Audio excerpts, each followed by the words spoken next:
हमारा दीन मोहब्बत सिखाता है। अल्लाह से मोहब्बत, अल्लाह के महबूब से मोहब्बत, अल्लाह के महबूब के महबूबों से मोहब्बत, माँ बाप से मोहब्बत, बुज़ुर्गों से मोहब्बत, भाई बहनों से मोहब्बत। अल्लाह के रसूल ने इरशाद फरमाया, बशिरू वला तो नफ़िरू, लोगों को खुशकुन बातें सुनाओ, तकलीफ़ दे बातें नफ़रत वाली न सुनाओ। तो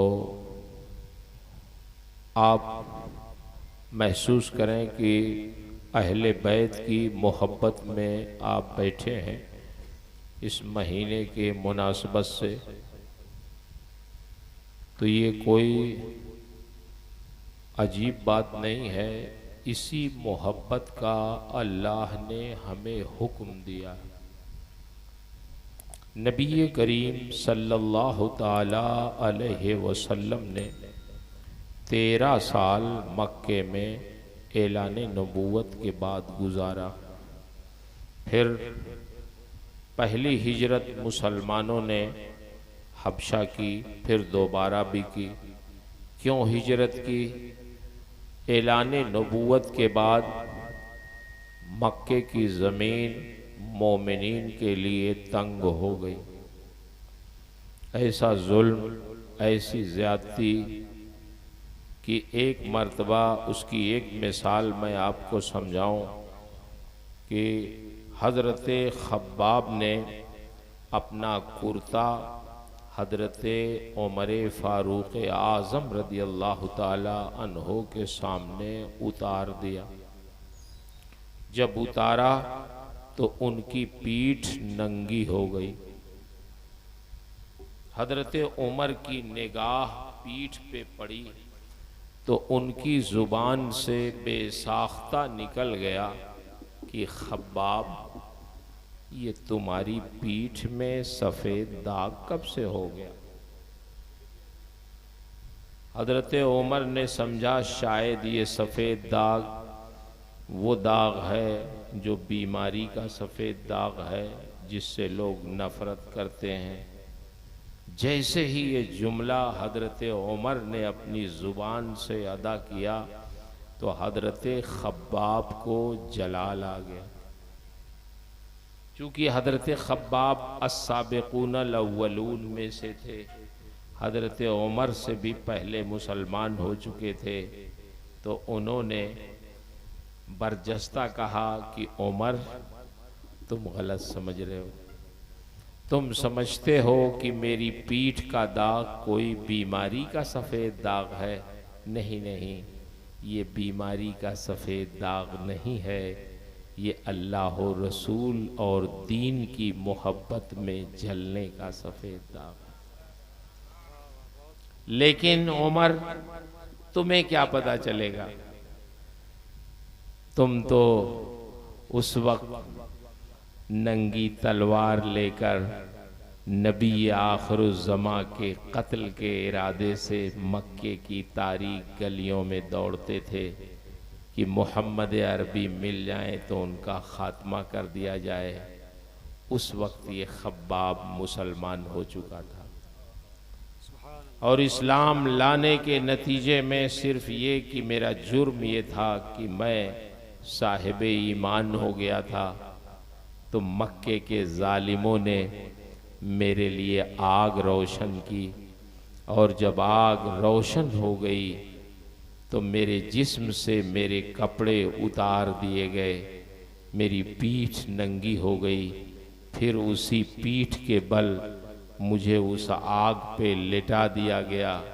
लेकिन कसम है वहदहू ला शरीक की, मेरी पीठ की चर्बी से मक्के के ज़ालिमों की आग तो ज़रूर ठंडी हुई, लेकिन खब्बाब की हरारत ईमानी में कोई ठंडक महसूस नहीं हुई। ये वही जलने के सफ़ेद दाग हैं, जलने के निशानात हैं जो तुम्हें सफ़ेद दाग की सूरत में नज़र आ रहे हैं। ये बीमारी का सफ़ेद दाग नहीं है, ये दीन की मोहब्बत में जलने का सफ़ेद। लेकिन उमर, आपको क्या पता चलेगा, उस वक्त तो आप मुसलमान भी नहीं हुए थे। मेरे भाइयों, इस तरह का जुल्म मक्के में मुसलमानों ने सहा। फिर अल्लाह का हुक्म हुआ कि मक्का को छोड़कर मदीना चले जाओ। पहले हुक्म हुआ हबशा जाओ, 2 बार मुसलमानों ने हबशा हिजरत किया। फिर हिजरत मुक़द्दर थी मदीने में, तो मदीने में मुसलमानों ने हिजरत की। आखिर में नबी करीम सल्लल्लाहु अलैहि वसल्लम को हुक्म हुआ आप भी मक्का से मदीना तशरीफ़ ले आए। जब मदीना तशरीफ़ ले आए तो अब दीन फैलने लगा। करीब की आबादियों के लोग भी मदीने में आके बसने लगे। बादशाहों की तरफ से वफूद भी आने लगे। मेहमानों की बहुत कसरत होने लगी। सरकार की खिदमत में लोग बहुत आते और सरकार बहुत मेहमान नवाज, बहुत करीम, बहुत सखी। तो लोगों ने, मदीने के अंसार ने जब आपका खर्च देखा तो आपस में उन्होंने मीटिंग की। क्या मीटिंग की? मीटिंग ये किया कि सरकार के अखराजात बहुत हैं और अखराजात बहुत हैं और आमदनी कुछ भी नहीं है, कोई कारोबार नहीं है, कोई तिजारत नहीं है। तो आखिर ये सरकार का खर्च चलेगा कैसे? जितने मेहमान हैं सब सरकार के वहाँ आते हैं, सरकार सबको खाना खिलाते हैं। सहाबा में कोई ज़रूरतमंद है वो भी पहुँच जाता है अपनी मुसीबत और परेशानी लेके। तो सरकार सबके, किसी के लिए ना नहीं कहते। खर्च बहुत है और कोई आमदनी का ज़रिया नहीं है, तो ऐसा करो हम लोग कुछ पैसा इकट्ठा करें और चलें सरकार को इसे दें, आपकी खिदमत में पेश करें। तो बहुत अच्छी खासी रकम उन्होंने इकट्ठा की और इकट्ठा करके लेके आए। जब सरकार की खिदमत में लेके आए, सरकार ने इरशाद फरमाया कैसे आना हुआ, तो उन्होंने अपनी बात रखी कि हुजूर आपका खर्च बहुत है, मेहमान बहुत आते हैं, अज़वाजे मुताहरात हैं, आप हैं, मेहमान हैं, सहाबा भी आपके यहाँ आते हैं, परेशान जो होते हैं, वो आमदनी का कोई ज़रिया नहीं समझ में आता। तो हम लोगों ने कुछ पैसा नजराना इकट्ठा किया है, वो चाहते हैं कि आपकी खिदमत में पेश करें।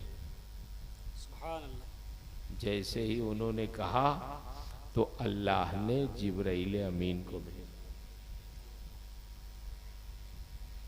जिब्राइल अमीन आए, ये आयत लेके, कुल्ला अस्अलुकुम अलैहि अजरा इल्लल मवद्दता फिल कुर्ब। साहबा ने अर्ज किया था हुजूर आपके एहसानात हमारे ऊपर बहुत हैं, आपकी वजह से हम मुसलमान हुए, हमें इस्लाम की दौलत मिली, आपकी तबलीग से, आपके समझाने से, आपके वाज़ो नसीहत से हमें बहुत इज्जत मिली। कुफ्र की तारीकियों से निकलकर हिदायत के रास्ते पे हम आए, हम अपने खुदा को पहचानने लगे, मारिफत हासिल हुई। तो आज अगर हम इस शक्ल सूरत में हैं तो सब सरकार का सदका है। तो हुजूर हिदायत आपके ज़रिए मिली, ईमान आपके ज़रिए मिला, तो हम चाहते हैं कि आपको आपकी खिदमत में कुछ नजराना पेश कर दें। तो अल्लाह ने इरशाद फरमाया, महबूब मदीने के अंसार से कह दो कि जो मैंने तुम्हारी रहनुमाई की, तुम्हें हिदायत दी, तुम्हें दीन का रास्ता दिखाया, इस्लाम के अहकाम सिखाए, मैं उस पे कोई उजरत और कोई मुआवजा, कोई नजराना नहीं चाहता हूँ। बस मैं ये चाहता हूँ कि तुम मेरे कराबतदारों से, मेरे अहले बैत से, मेरे घर वालों से मोहब्बत करो, यही मोहब्बत मेरा नजराना।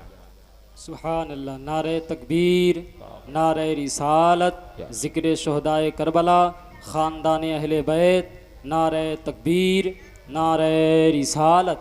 बहुत आप गौर करें कि अल्लाह ने हमें क्या हुक्म दिया, मोहब्बत करो। किससे मोहब्बत करो? अल्लाह के महबूब से, अल्लाह के महबूब के घर वालों से भी मोहब्बत करो। तो आज की ये मजलिस मेरे ख्याल से इन नौजवानों ने, बच्चों ने इसी अहले बैत के ताल्लुक से मुहर्रम में, तो इन्होंने उस आयत पे अमल किया। अल्लाह इन्हें जज़ाए खैर अता फरमाए। हमें मोहब्बत का हुक्म दिया गया है और सहाबा इस पे 100% अमल करते थे। हजरत अबू बकर सिद्दीक रज़ी अल्लाह ताला अन्हु उम्मत में सबसे अफजलुल बशर बादल अंबियाए बित्तहकीक, नबी के बाद उम्मतियों में सबसे अफजल हजरत सैयदना अबू बकर सिद्दीक रज़ी अल्लाह ताला अन्हु है। मगर उनकी बेटी उम्मुल मोमिनीन हजरत आयशा सिद्दीका रज़ी अल्लाह ताला अन्हा इरशाद फरमाती हैं कि जब किसी ऐसी मजलिस में जिसमें हजरत अली रज़ी अल्लाह ताला अन्हो होते और मेरे वालिद अबू बकर होते, तो मैं देखती कि मेरे वालिद अबू बकर हजरत अली के चेहरे ही को देखते रहते। सुभान अल्लाह। मैंने एक बार अर्ज किया अपने वालिद से कि अल्लाह ने आपको इतनी इज्जत अता फरमाई है, मगर जब मैं किसी ऐसी मजलिस में आपको पाती हूँ जिसमें हजरत अली होते हैं तो आप उनके चेहरे को देखते रहते हैं, क्या बात है? तो मेरे वालिद ने इरशाद फरमाया, आयशा तुमको मालूम नहीं है, पैगंबर ने अपनी ज़ुबान से इरशाद फरमाया, मैंने इन कानों से सुना है कि मेरे नबी ने इरशाद फरमाया, अन नज़रो इला वजहे अली इबादा, कि अली के चेहरे को देखना भी इबादत है। बहुत खूब, माशाअल्लाह। बहुत ये हदीस उम्मुल मोमिनीन हजरत आयशा सिद्दीका ने रिवायत। लोग कहते हैं हजरत आयशा को हजरत अली से मोहब्बत नहीं थी। अगर मोहब्बत नहीं थी तो इतनी फजीलत वाली हदीस उम्मुल मोमिनीन किसी से नहीं बयान करती, सुन लेती, खामोश हो जाती। लेकिन उन्होंने रिवायत की, आज पूरी उम्मत इस हदीस को पढ़ती है, सुनती है, बयान करती है। ये उम्मुल मोमिनीन हजरत आयशा सिद्दीका का करम है कि उन्होंने बयान किया। अगर बयान किया तो इसका मतलब ये है कि हजरत अबू बकर सिद्दीक को भी हजरत अली से मोहब्बत थी और उनकी बेटी हजरत आयशा उम्मुल मोमिनीन को भी हजरत अली से मोहब्बत। सुभान अल्लाह, सुभान। हजरत उमर अल्लाह अकबर कैसी मोहब्बत करते थे अहले बैत से। ईरान फतह हुआ, ईरान जब फतह हुआ तो मुसलमान मालदार हो गए, आसूदा, ऐसे आसूदा हुए कि हजरत अबू हुरैरा उसके बाद मखमल में, मखमल का रुमाल रखते थे और मखमल के रुमाल में अपनी नाक साफ करते। हजरत उमर ने कहा, अबू हुरैरा, एक जमाना था जब सुफ़ा चबूतरे पे बैठे रहते थे, भूखे प्यासे, खाने को नहीं मिलता था। अब तुम्हारी हालत ये हो गई है कि मखमल से अपनी नाक साफ कर रहे हो ईरान फतह होने के बाद। तो हजरत अबू हुरैरा ने कहा, अमीरुल मोमिनीन, इन्नमा अज़्ज़नल्लाहु बिल इस्लाम, जब कुछ नहीं था तो भूखे रहते थे, अल्लाह ने इस्लाम की खिदमत की बुनियाद पर हमें इज्जत अता फरमा दी है, तो मखमल में नाक साफ करके हम अल्लाह का शुक्र अदा करते हैं, उसकी नेमतों का इजहार। ईरान फतह हुआ तो सोने चांदी के घोड़े आए, बहुत खूबसूरत कारपेट वहां से आई, बादशाहों के महल की। कुछ लोगों ने कहा कि अमीरुल मोमिनीन हजरत उमर से, हजरत उमर के ज़माने में ईरान फतह हुआ। ये कारपेट बहुत अच्छी है, इसको मस्जिद नबी में क्यों ना बिछा दिया जाए। हजरत उमर ने कहा चुप रहो जी, इसको मैं मस्जिद नबी में बिछाऊंगा? मैं जानता हूं इसको कहां बिछाना है। मस्जिद नबवी के दरवाजे के बाहर जहां सहाबा अपने जूते चप्पल निकालते थे, वहां उस कारपेट को बिछाया और फरमाया कि रसूलुल्लाह के असहाब अपने जूते इस पर निकालें ताकि मालूम हो कि बादशाहों के कारपेट की हैसियत मुसलमानों की निगाहों में। वहां बिछाया। ये ईरान फतह होने के बाद बादशाह की बेटी भी माले गनीमत में आई, शहर बानो, जो हजरत इमाम हुसैन की बीवी थी, माले गनीमत में आई और बहुत सारा माल आया। हजरत उमर उसको बांटने लगे, तकसीम करने लगे। शहर बानों को सबसे आखिर में तकसीम किया। लोग ये सोचते थे बादशाह की बेटी किसको देंगे, खुद तो बादशाह हैं, अमीरुल मोमिनीन हैं, तो हो सकता अब्दुल्ला इब्ने उमर को दे दे अपने बेटे को, क्योंकि वो शहजादा।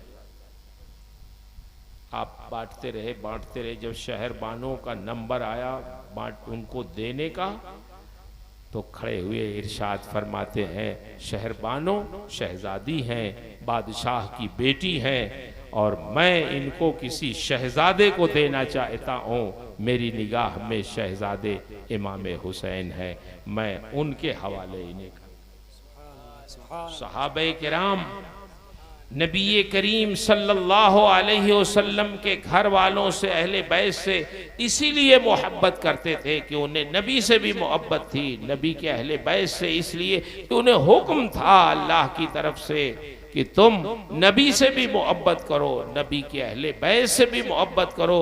नबी ने जो तुम्हें हिदायत का रास्ता दिखाया है उसका सिला तो तुम नहीं अदा कर सकते, लेकिन अगर कुछ कर सकते हो तो उनके घर वालों से मोहब्बत करो, यही तुम्हारी मोहब्बतों का नजराना है। नारे तकबीर, नारे रिसालत, जिक्र शोहदाए करबला, खानदानी अहले बैत, हर सहाबिये नबी, नारे तकबीर, नारे रिसालत। मेरे भाइयों, मौत हयात अल्लाह ने आजमाइश के लिए पैदा किया। खलक़ल मौत वल हयात लियब्लुवकुम अय्युकुम अहसनु अमला। गर्दन कटने से कोई मुर्दा नहीं होता। मौत और हयात का फलसफा कुरान ने हमें समझा दिया। इमाम हुसैन का जिक्र, शोहदा का जिक्र हर साल क्यों होता रहता? ये उनकी जिंदगी की अलामत। मुर्दों का जिक्र नहीं होता, जिंदों का जिक्र होता। यजीद का कोई जिक्र करता है? कुछ लोग हैं जो कभी कभी अमीरुल मोमिनीन का होने का दावा है, वरना कोई यजीद का जिक्र करता? कोई नहीं करता। लेकिन आप गौर करें, कुरान ने भी हमें समझाया, आज भी हमें उस पे कायम रहना चाहिए। कुरान ने कहा वला तक़ूलू लिमन युक़्तलू फी सबीलिल्लाहि अमवात बल अहया। हजरत जाबिर बिन अब्दुल्लाह के वालिद हजरत अब्दुल्लाह जंगे उहुद में शहीद हुए या बदर में शहीद हुए, जरा मेरी याददाश्त कमज़ोर हो गई। तो जब शहीद उहुद में शहीद हुए तो उनकी शक्ल को लोगों ने बिगाड़ दिया था। उनकी शक्ल, नाक, कान सब काट डाले, शक्ल बिगाड़ दिया। हजरत जाबिर फरमाते हैं कि मैं बार बार उनके चादर को हटाता और उनको देखता कि मेरे वालिद के साथ क्या सलूक हुआ है, बहुत गम होता। नबी करीम सल्लल्लाहु अलैहि वसल्लम भी तशरीफ़ फरमा थे। इतने में कहीं से आवाज़ आई कि एक खातून रोती हुई आ रही हैं। किसी ने कहा ये जाबिर की फूफी हैं या उनकी बहन है। वो आई रोती हुई और अपने मरहूम की जब नाश देखी तो बेकाबू होने लगी। तो सरकार ने इरशाद फरमाया कि गम ना करो, इनको मैंने देखा है कि जैसे ही इनकी शहादत हुई है तो ये शहादत के बाद अपने रब के हुजूर हाजिर हो गए। रब से इनकी मुलाकात हुई है। हदीस शरीफ के अल्फाज, इनकी मुलाकात रब से हुई। जिंदगी में तो ये अपने रब को नहीं देख सकते थे, मगर शहादत के बाद इन्होंने अपने रब को देखा। और रब्बुल आलमीन ने इरशाद फरमाया, अब्दुल्ला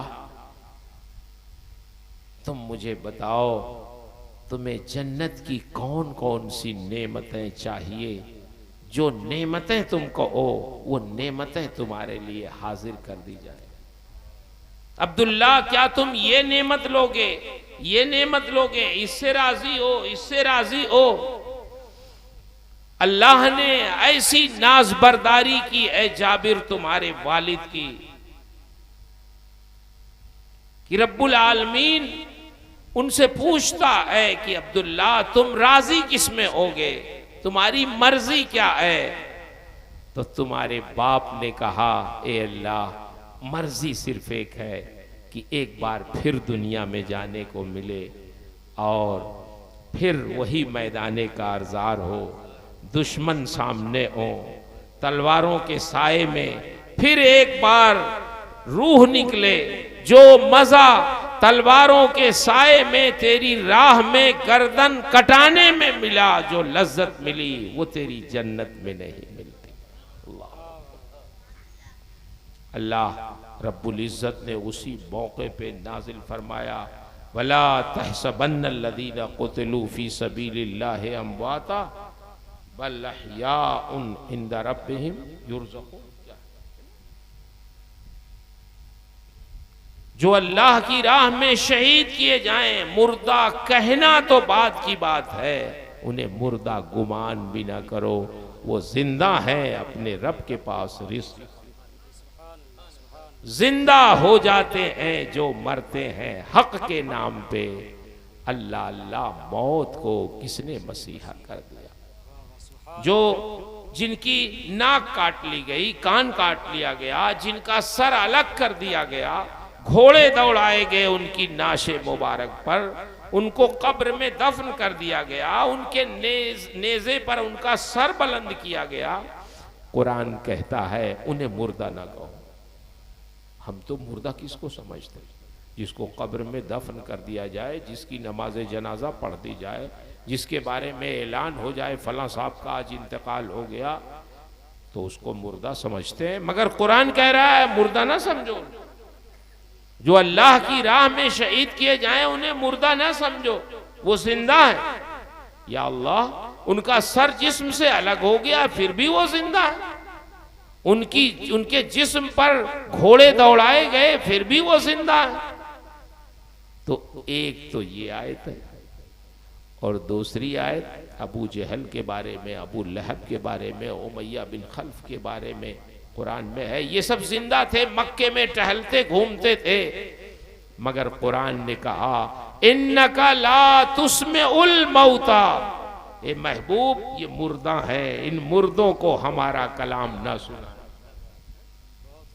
आप गौर करें, जो टहल रहे हैं, जो घूम रहे हैं, जो रसूलुल्लाह की दुश्मनी कर रहे हैं, जो जंग का प्रोग्राम बना रहे हैं, ईजा दे रहे हैं मुसलमानों को, चलते फिरते हैं, कुरान उन्हें कह रहा है मुर्दा है। और जो इंतकाल कर गए, जो शहीद हो गए, जिनका सर अलग हो गया, उनको कुरान कह रहा है जिंदा।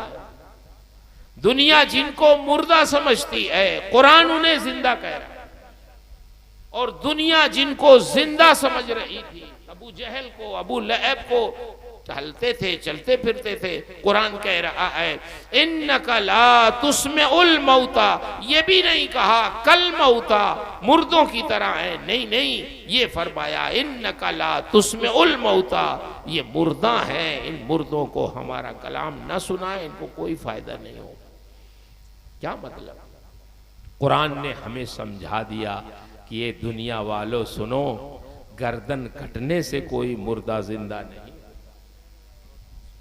मौतो हयात का फलसफा ये है कि जो हक सुनना ना चाहे, हक पे कायम ना रहना चाहे, हक का इनकार करे, हक की मुखालफत करे, हक पे कायम रहने वालों को तंग करे, सताए, तो वो दुनिया में चलने फिरने के बावजूद भी मुर्दा है। और जो हक बोले, हक की हिमायत करे, हक की नशरो इशाअत करे, अगर हक की नशरो इशाअत में, हक पे कायम रहने में उसकी जान भी चली जाए, उसकी गर्दन भी कट जाए, तो वो मुर्दा नहीं है, वो जिंदा है। जिंदा हो जाते हैं जो मरते हैं हक के नाम पे। अल्लाह अल्लाह, मौत को किसने मसीहा कर दिया? इसका मतलब भी हुआ कुरान ने हमें समझा दिया है अल्लाह के बंदो, तुम सच बोलो, तुम हक पे कायम रहो, तुम हक की नशरो इशाअत करो।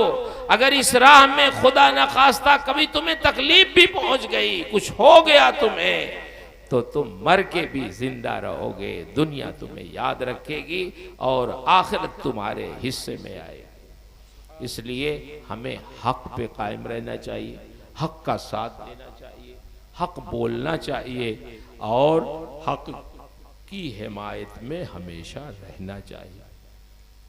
बात समझ में आ रही है हजरत? अल्लाह ताला फजल फरमाए।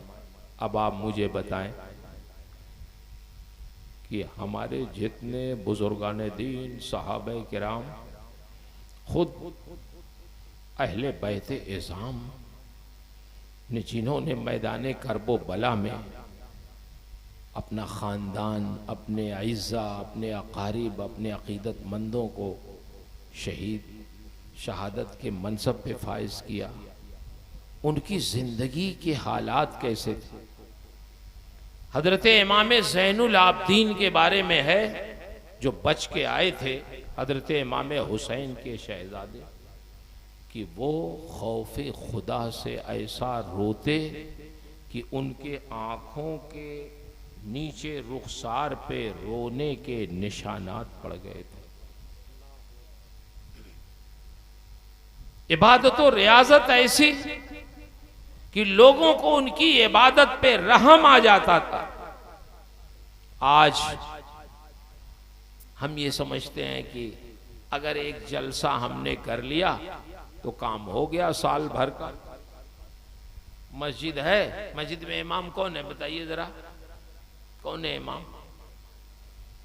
आप हैं? फजर में कितने लोग रहते हैं? सही सही बताइएगा। हैं? 4-5 लोग रहते हैं। ये सुन्नी है जो जलसे में तो आते हैं, फजर में नहीं आते, सुन्न हो जाते हैं।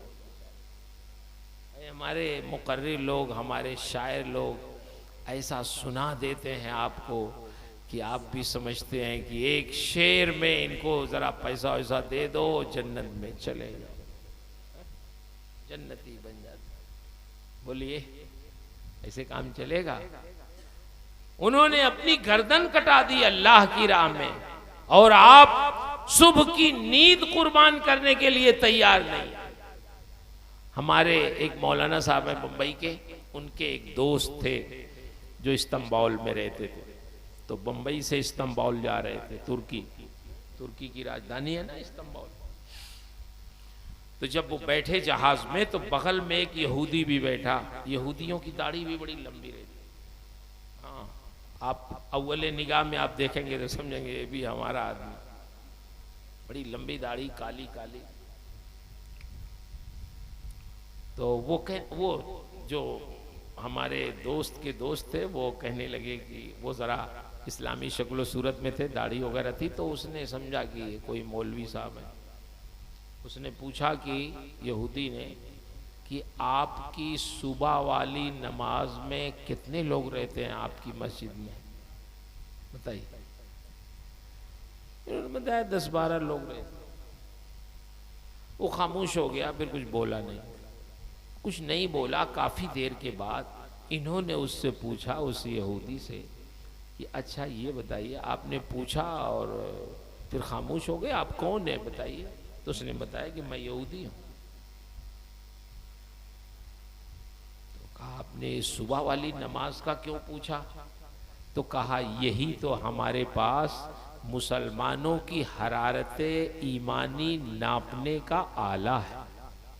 अपनी जुबान में उसने समझाया, इसी से तो हम नापते हैं कि मुसलमान कितने जिंदा दिल है। हाँ कैसे? कहा जो कौम सुबह को अपने रब के नाम पे अपनी नींद ना कुर्बान कर सके, वो अपनी जान क्या कुर्बान करेगी।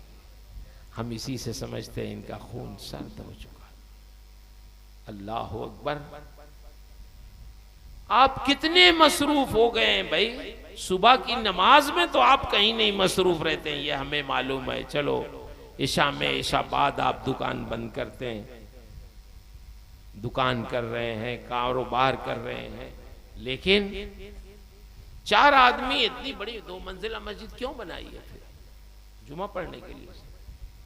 बोलिए, जुमा भी होता है इसमें हैं? ये 2 मंजिला क्यों बना दी जब 4 ही आदमी पढ़ते हैं? बोलो, सुबह को 4 ही रहते हैं, दोपहर में भी 8 रहते होंगे। मस्जिद तो आप बनाते हैं, चंदा भी देते हैं, आप पैसा भी देते हैं, लेकिन नमाज नहीं पढ़ना चाहते। अल्लाह अकबर। मुझे आप बता दें कि दीन के अरकान में, चाहे वो रोजा हो, चाहे वो हज हो, चाहे वो ज़कात हो, जो एहतमाम अल्लाह ने नमाज के लिए किया है वो किसी इबादत के लिए नहीं किया।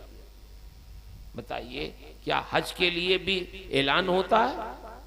हज करने चलिए अल्लाह की तरफ से। ज़कात देने के लिए क्या कोई ऐलान होता है? रमजान आता है तो क्या रोजाना रोजा रखने के लिए कोई ऐलान करता है? ऐलान होता, मगर नमाज के लिए हर नमाज के वक्त ऐलान होता है। ऐलान भी ऐसा कि हम अपनी जुबान में ऐलान नहीं कर सकते। अल्लाह ने वो कलिमात भी सिखा दिए हैं कि तुम्हें नमाज के लिए क्या कलिमात कह के नमाज का ऐलान करना। ये अजान के कलिमात भी अल्लाह की तरफ से सिखाए।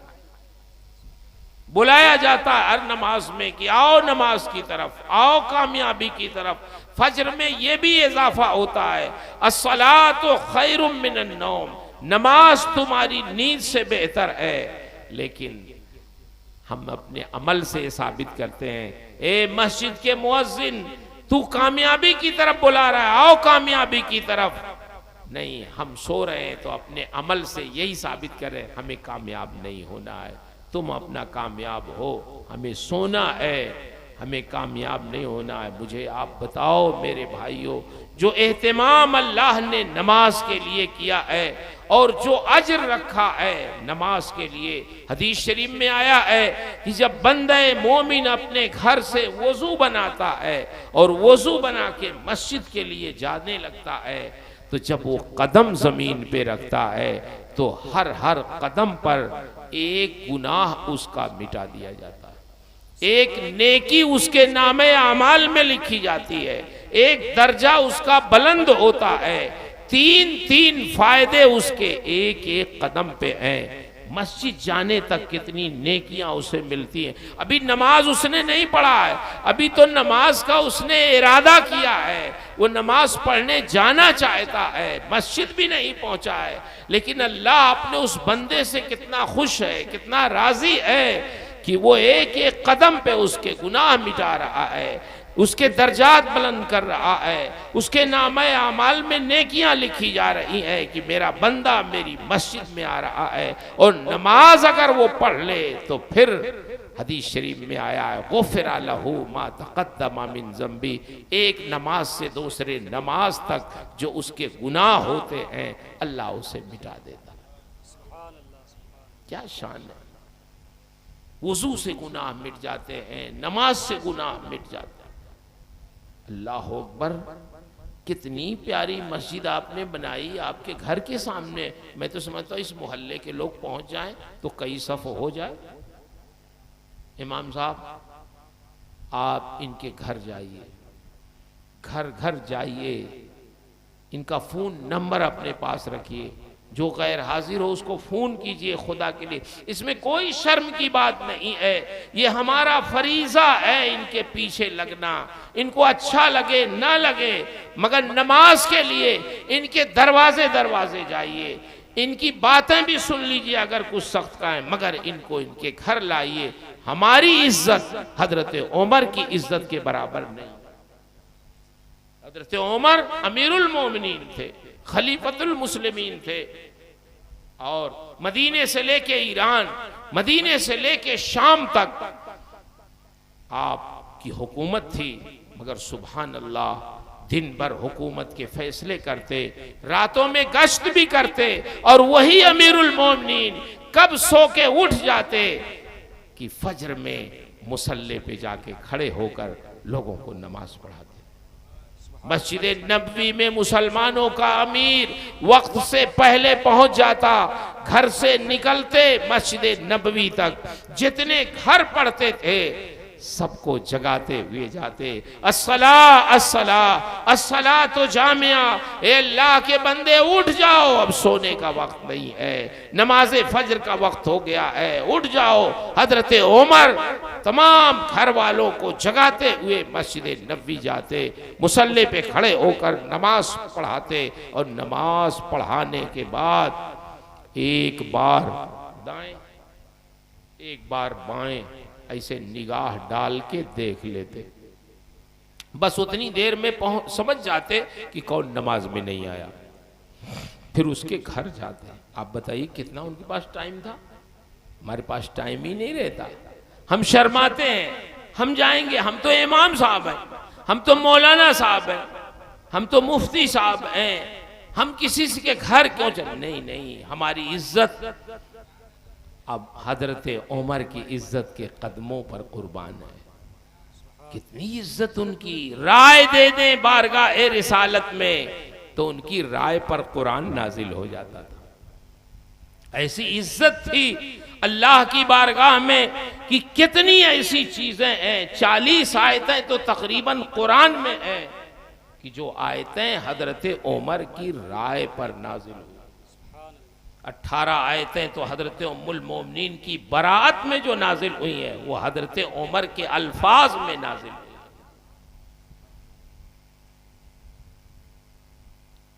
घर चले जाते। एक दिन देखा एक नौजवान फजर में नहीं है, उसके घर चले गए। दरवाजा खटखटाया, उनकी बूढ़ी माँ ने दरवाजा खोला, और जब देखा अमीरुल मोमिनीन दरवाजे पे खड़े हैं तो कांपने लगे। अमीरुल मोमिनीन, आप सुबह सुबह हमारे दरवाजे पे, खैरियत तो है, कैसे आना हुआ? आपने इरशाद फरमाया तुम्हारा बेटा मस्जिद नबवी में फजर में नहीं नजर आया, कहाँ चला गया बताओ? खातून ने कहा गया नहीं मेरा बेटा नमाज पढ़ने। कहा मैंने तो नहीं देखा। कहा अच्छा आप रुक जाएं, मैं देखती हूँ कहीं सो तो नहीं गया। गई अंदर, देखा साहिबजादा सो रहा था गफलत की नींद। बस माँ ने इतना कहा बेटा तुम सो रहे हो, अमीरुल मोमिनीन उमर बिन खत्ताब दरवाजे पे खड़े होकर तुम्हारा इंतजार कर। कैसी नींद और कैसा बिस्तर। हजरत साहब ऐसा उठे हड़बड़ा के कि पैजामा बांधना था, मगर डर के मारे बांधे नहीं कि कहीं देर ना हो जाए। एक हाथ से अपना इज़ार पकड़ा और दौड़ते हुए अमीरुल मोमिनीन हजरत उमर बिन खत्ताब के सामने जाके खड़े हो गए। अब नींद से कोई आए तो पकड़ा ही जाता। आपने इरशाद फरमाया कहाँ थे आप फजर में? कहा हुजूर नींद लग गई थी, नहीं आ पाया मस्जिद में। तो हजरत उमर ने फरमाया अच्छा ये बताओ नींद खुली कैसे तुम्हारी? कुछ बोल ही नहीं रहे। इरशाद फरमाते हैं अल्लाह के बंदे, जब अल्लाह के मुअज्जिन ने कहा हय्या अलस सलाह हय्या अलल फलाह, तब तुम्हारी नींद नहीं खुली। और जब तुम्हारी माँ ने कहा कि अमीरुल मोमिनीन उमर बिन खत्ताब दरवाजे पे खड़े हैं, तो तुम्हारी नींद ऐसी खुली कि पायजामा भी नहीं बांधे और डर के मारे चले आए। काश तुम अपने रब से डरते तो तुम मस्जिद नबी आ गए होते। उमर से डरने की जरूरत नहीं है, तुम उससे डरो जिससे उमर भी डरते हैं। अगर अपने रब से डरते तो तुम मस्जिद नबी आ जाते। तो ये नमाजियों को जगाना, उनको मुतनब्बे करना, उन्हें आगाह करना, उन्हें समझाना, ये हमारा फरीजा है। अल्लाह ने इरशाद फरमाया वज़क्किर फ़इन्न ज़िक्रा तनफ़उल मोमिनीन, महबूब इन्हें समझाओ, आप समझाओगे तो आपका समझाना मोमिनीन को नफ़ा पहुंचाएगा। ये मजलिसें समझाने के लिए होते हैं। तो मैं आपसे अर्ज कर रहा हूँ मेरे भाइयों, जलसा करो आप, बिलाशुबहा इससे भी अकीदतों में इजाफा होता है। लोग इस्लाम की तारीख जानते हैं, लोग बुजुर्गों और हमारे शोहदा की कुर्बानियों को समझते हैं, मोहब्बत का इजहार होता है। लेकिन जो बुनियादी चीज़ें, जलसा करना फ़र्ज वाजिब नहीं है, लेकिन नमाज पढ़ना फ़र्ज है, ज़कात देना फ़र्ज है, माँ बाप की खिदमत करना फ़र्ज है। ये ज़रूरी है, जो ज़रूरियात हैं उनको मुक़द्दम रखो, ज़रूर करो। उठ जाओ, सुबह को अकेले ना उठो, अपनी बीवी को उठाओ, अपनी बच्ची को उठाओ, अपनी बहू को उठाओ, अपने बेटों को उठाओ। मीटिंग कर लो दिन में कि कोई फजर के वक्त सोता हुआ ना मिले। जो नमाज पढ़ने के लायक है, मर्द मस्जिद में नमाज पढ़ें, औरतें घर में नमाज पढ़ें। सुबह का वक्त तो बरकत का वक्त होता है, अपने रब को याद करें। फिर उसके बाद किसी को सोना है, नमाज पढ़ के सोना चाहता है सो जाए, लेकिन नमाज के वक्त कोई सोए ना। नमाज पढ़ें, कुरान की तिलावत करें, फिर उसके बाद अपना कोई काम करें। तैयार हैं इसके लिए? ये थोड़ा मुश्किल होता है। आप तो चाहते हैं कि पैसा खर्चा करें, काम हो जाए। बोलिए मैं अक्सर सुनाता रहता हूँ। एक बार मैं गया आसनसोल, हमारे एक शागिर्द हैं मुफ्ती साहब, तो उन्होंने कह दिया कि हमारे उस्ताद आ रहे हैं। तो एक साहब कहने लगे आपके उस्ताद आ रहे हैं तो हमारे घर लाइए उनको। मुझसे उन्होंने कहा, मैंने कहा टाइम नहीं है मौलाना साहब, बिल्कुल टाइम नहीं, मैं आपकी मोहब्बत में खाली आ गया, मुझे ट्रेन पकड़ना है, जाना है। उन्होंने कहा सर बस ट्रेन के रास्ते ही में स्टेशन जाएंगे ना, उसी रास्ते में उनका घर है, बस 5 मिनट के लिए आप। चलो अच्छा। गए तो बैठा मैं, तो उन्होंने कहा कि मौलाना साहब ये मुफ्ती साहब ने आपकी बड़ी तारीफ की है कि आप उनके उस्ताद हैं, ये हैं वो हैं, आपको कुछ समझ में आया? मैं क्या? बोले मेरे घर में क्या क्या परेशानियां हैं, आपको कुछ समझ में आई कि नहीं आई? तो मैंने कहा अरे भाई मैं वो बाबा आदमी नहीं हूं जो आप समझ रहे हैं।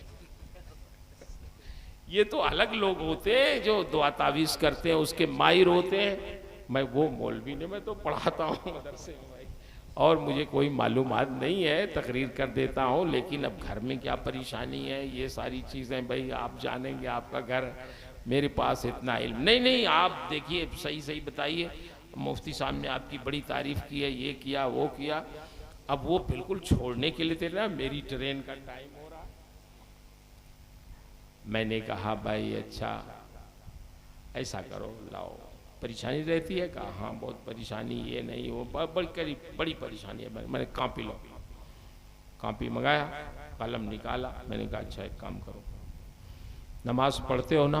कुछ बोले नहीं। फजर के नमाज के बाद या अजीज़ो या अल्लाह 100 मरतबा, ज़ोहर की नमाज के बाद या करीमो या अल्लाह 100 मरतबा, असर की नमाज के बाद या जब्बारो या अल्लाह 100 मरतबा, मगरिब की नमाज के बाद या सत्तारो या अल्लाह 100 मरतबा, इशा की नमाज के बाद या गफ़ारो या अल्लाह 100 मरतबा, अव्वल आखिर दरूद शरीफ, ये आपका वजीफ़ा है। जुमा के दिन सूरह कहफ पढ़िएगा, और रात में मगरिब बाद या इशा बाद सूरह वाक़िया पढ़िएगा। यह आपका वजीफ़ा है, इंशाअल्लाह मुश्किल आसान हो जाएगी। इसको पढ़िएगा। लिख उख के चला आया मैं। तकरीबन 1 महीने के बाद मैंने फ़ोन किया, उनका नंबर भी ले लिया। मैंने कहा नंबर दीजिए। अब उनको फ़ोन किया, फ़ोन नहीं उठाया बंदे ने। दोबारा किया, नहीं उठाया। चलो अच्छा ठीक है। 1 आध हफ्ते के बाद फिर मैंने कहा लो फिर करें। फिर किया तो खैर उठाया। अरे मैंने कहा हजरत साहब खैरियत है? वो मैंने जो वजीफ़ा लिखा था आपने कितना पढ़ा? अरे बोले हजरत इसीलिए तो फ़ोन नहीं उठाया, हम समझ गए थे अभी आप पूछेंगे कि शुरू किया। हमारी वालदा बहुत बोलती थी कि तुम वो मौलवी साहब जो लिख के गए हैं क्यों नहीं तुमने शुरू किया अभी तक? तो हजरत शुरू नहीं कर सके। अभी क्या बताएं, अब आपका फ़ोन इसलिए उठाया, अभी आप नाराज़ होंगे नहीं उठाएंगे तो, लेकिन शुरू। तो आप खुद कुछ नहीं करना चाहते। आप चाहते हैं मौलवी साहब कोई पुड़िया दे दें और उसी से छू कर दे काम तमाम, कुछ करना ना पड़े आपको, आपको कोई दुआ ना पढ़नी पड़े, आपको नमाज ना पढ़नी पड़े, आपको कुरान ना पढ़ना पड़े। आप हमारी तकरीर में आके, हमारी शेर व शायरी में आके आप रुपया दिखा के चले जाएं, नारा लगा के चले जाएं, काम आपका हो जाए, आप कोई बुनियादी काम ना करें। क्या यही मकसद है? बोलो नहीं। सबके जिम्मे इस्लाम की पाबंदियां हैं, हुकूक हैं। कुल्लुकुम राइन व कुल्लुकुम मसूलुन अन राइयती। हर शख्स निगहबान है और हर शख्स से उसकी जिम्मेदारियों के बारे में पूछा जाएगा। इसलिए मेरे भाइयों, नमाज तो वो चीज़ है कि क़यामत में जब उठेंगे सबसे पहले जिस चीज़ की पूछ होगी, हदीस शरीफ में आया, ऐ अल्लाह के रसूल इरशाद फरमाते हैं, इन्ना अव्वला मा युहासबु बिल अब्द यौमल क़ियामा अस्सलाह। क़यामत में सबसे पहले जिस चीज़ के बारे में पूछा जाएगा आमाल में, वो नमाज होगी। नमाज के बारे में पूछा जाएगा, नमाज पढ़ते थे कि नहीं पढ़ते थे। अल्लाह अकबर। क़यामत का सिर्फ एक दिन होगा, बस 50,000 साल का। 25,000 साल दौड़ भाग में गुजर जाएगा। हजरत आदम के पास जाने में, हजरत नूह के पास जाने में, हजरत इब्राहीम के पास जाने में, हजरत मूसा के पास जाने में, हजरत ईसा के पास, फिर सरकार के पास आएंगे। इस दौड़ भाग में आधा दिन गुजर जाएगा। और कैसा होगा वो दिन? जमीन तांबे की, सूरज 1.25 मील या 1.25 नेज़े के फासले पर आग बरसा रहा होगा। अव्वलीनो आखिरीन उस मैदान में इकट्ठा होंगे। पसीना इतना निकलेगा जिस्मों से लोगों के कि तांबे की जमीन में 70 गज अंदर चला जाएगा। फिर वो पसीना ऊपर आएगा, किसी के टखने तक, किसी के घुटने तक, किसी के कमर तक पसीना, किसी के सीने तक पसीना, किसी के गले तक पसीना, किसी के होठों तक पसीना होगा। अल्लाह के रसूल इरशाद फरमाते हैं, उस दिन लोग इतने परेशान होंगे कि सोचेंगे कहीं से बादल का कोई टुकड़ा आ जाता, सर के ऊपर साया फगन हो जाता तो कुछ सुकून मिल जाता। लेकिन अल्लाह के रसूल सल्लल्लाहु ताला अलैहि वसल्लम इरशाद फरमाते हैं, अल यौम ला ज़िल्ला इल्ला ज़िल्लु। आज रब्बुल आलमीन के अर्श आज़म के साए के अलावा कहीं छुपने की कोई जगह नहीं मिलेगी। ऐसे में जब लोग बहुत परेशान होंगे तो अल्लाह का एक मुनादी आएगा। मैदान महशर की खुसूसियत होगी कि एक किनारे पर अगर कोई खड़ा होगा तो दूसरे किनारे तक लोग उसे दिखाई देंगे। वो अगर कोई आवाज लगाएगा तो पूरे मैदान तक उसकी आवाज पहुंचेगी। वो आवाज लगाएगा, ऐना फुला इब्नो फुला, ऐना फुला इब्नो फुला, ऐना फुला इब्नो फुला। फुला के बेटे फुला कहाँ हैं? फुला के बेटे फुला कहाँ हैं? फुला के बेटे फुला कहाँ हैं? जब वो नाम लेके पुकारेगा तो जिनका नाम पुकारेगा लोग फौरन कहेंगे हाँ हम यहाँ हाजिर हैं। वो समझ जाएंगे हमें पुकारा जा रहा है। वो कहेंगे हम यहाँ हाजिर हैं। तो मुनादी कहेगा, ये अल्लाह के बंदो, ये तुम्हारी जगह नहीं है, निकलो यहाँ से, चलो। अल्लाह ने अर्शे आज़म के साए में अपने नूर की कुर्सियां लगवा दी हैं, उन कुर्सियों पे चलो तुम बैठ जाओ, वो तुम्हारी जगह है, ये तुम्हारी जगह नहीं है। अर्श की ये मैदान महशर की धूप ये तुम्हारी जगह नहीं है, बल्कि अल्लाह ने तुम्हारे लिए नूर के मिंबर लगवा दिए हैं, नूर की कुर्सियां लगवा दी हैं अपने अर्श के साए में, वहां चलो, वहां बैठो, वो तुम्हारी जगह। वो निकलेंगे महशर से, महशर के मैदान से, और जाके नूर की कुर्सियों पे ऐसे बैठ जाएंगे, और जैसे ही बैठेंगे तो उनके चेहरे बिल्कुल नूरानी हो जाएंगे। दाएं नूर, बाएं नूर, आगे नूर, पीछे नूर, नूरुन अला नूर, चेहरे ऐसे नूरानी हो जाएंगे कि अहले महशर की जब निगाह पड़ेगी उन पे तो बेसाख्ता वो कहेंगे, ये अल्लाह, ये तेरे कौन से खुश नसीब बंदे हैं कि तूने आज ऐसी इज्जत इन्हें अता फरमाई है। ये तो अभी हमारे दरमियान थे, लेकिन तूने इनका नाम ले ले करके हमारे दरमियान से निकाल करके तूने अपने अर्श के साए में नूर के मिंबर पे इन्हें बैठा दिया है। ये खुश नसीब कौन लोग हैं? क्या यही अंबिया हैं? जवाब मिलेगा, माहुम बे अंबिया व सिद्दीकीन, नहीं नहीं, ए मेरे बंदो, ये अंबिया नहीं है, ये सिद्दीकीन नहीं है। रिजालुन ला तुलहीहिम तिजारतुन वला बैउन अन जिक्रिल्लाह, ये मेरे वो बंदे हैं कि जो दुनिया में कारोबार करते थे। ये कारोबारी लोग हैं, ये ताजिर लोग हैं, ये दुकानदार लोग हैं जो दुनिया में दुकान करते थे, दुनिया में तिजारत करते थे, कारोबार करते थे। इनकी दुकानों पे भीड़ लगी रहती थी खरीदारों की, ये अपना सामान बेच रहे होते थे, ग्राहकों से, खरीदारों से पैसे वसूल कर रहे होते थे, दुनिया में बिल्कुल डूबे रहते थे ये। लेकिन ऐन उसी वक्त हमारी मस्जिदों से अजान हो जाती थी। जैसे ही अजान के कलिमात मेरे इन ताजिर बंदों के कानों में जाते थे, इन दुकानदारों के कानों में अजान के अल्फाज आते थे, आवाज आती थी, फिर कहाँ की तिजारत, कहाँ का नफा, कहाँ की खरीदो फरोख्त, ये सब छोड़ के मेरी मस्जिद में आ जाते थे। और आने के बाद अपने अमल से ये साबित करते थे, ये परवरदिगार, हमें अपनी दुकान से तो बहुत मोहब्बत है, अपने नफा से तो बहुत मोहब्बत है, अपनी तिजारत से तो बहुत मोहब्बत है, लेकिन ये अल्लाह, हमें अपनी तिजारत से भी कहीं ज्यादा तुझसे मोहब्बत है, तेरी नमाज से मोहब्बत है, तेरी अजान से मोहब्बत है, तेरी मस्जिद से मोहब्बत है। ये दलील है कि हमने तेरी मस्जिद की मोहब्बत में, तेरी अजान की मोहब्बत में, तेरी नमाज की मोहब्बत में और तेरी मोहब्बत में हमने अपनी प्यारी दुकान थोड़ी देर के लिए छोड़ दिया है, अपना नफा छोड़ दिया है। अल्लाह इरशाद फरमाएगा, ए अहले महशर सुन लो, जो मेरे बंदे दुनिया में मेरी मोहब्बत में, मेरी मस्जिदों की मोहब्बत में, मेरी नमाज की मोहब्बत में थोड़ी देर के लिए दुकान अपनी छोड़कर मेरी मस्जिद में आ जाते थे, मैं महशर में उनको धूप में नहीं रखूंगा, मैं उनको अपने अर्श के साए में नूर की कुर्सियों पे बैठाऊं। ये उनकी असले इज्जत तो वो है जो आखिरत में मिल जाए। मेरे भाइयों, नमाज छोड़ने की चीज़ नहीं है। एक दिन हम एक बार जा रहे थे इटावा में, तो एक जलसा करके दूसरी जगह जा रहे थे, मगरिब का वक्त हुआ, मस्जिद में गाड़ी रुकवाई, हमने कहा चलो नमाज पढ़ लें फिर चलते।